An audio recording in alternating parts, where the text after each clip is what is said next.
eplagan tishlikda eplamagan lallayib o'tiradirmida, nimadirda fikrlarni kommentariyada kutib qolaman. Bugun ertalabdan xo'jayinim uyg'otib, adasi tezroq menga go'sht olib kelib bering.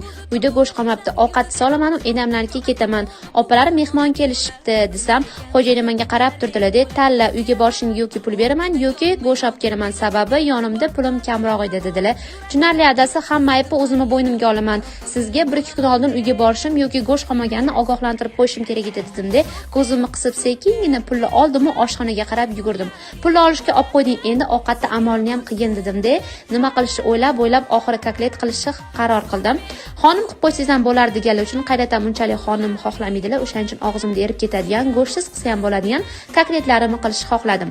Buning uchun biz grechkani suvga solib, yaxshilab ezilib ketguncha qaynatib olamiz va evitilgan non, bir dona kartoshka, bitta piyoz va yarim tagina sabzini hammasini birgalikda qilib, yaxshilab misorovkadan chiqarib, ezilib ketgan massamizga bir dona tuxum, 2 qoshiq unni solib, qattiq massaga keltirib, kokletlarimizni ham yasab olamiz. Keyin bo'lsa, birinchi tuxumga va unga qorishtirib, yaxshilab qovurishni boshlaymiz. 2-3 minut tillarang bo'lib qizarguncha qovurib, 5 minutgina ozginagina suv solib qo'yamiz. Yoniga bo'lsa, xohishga ko'ra yoki guruch yoki pyure qilsangiz ham bo'ladi.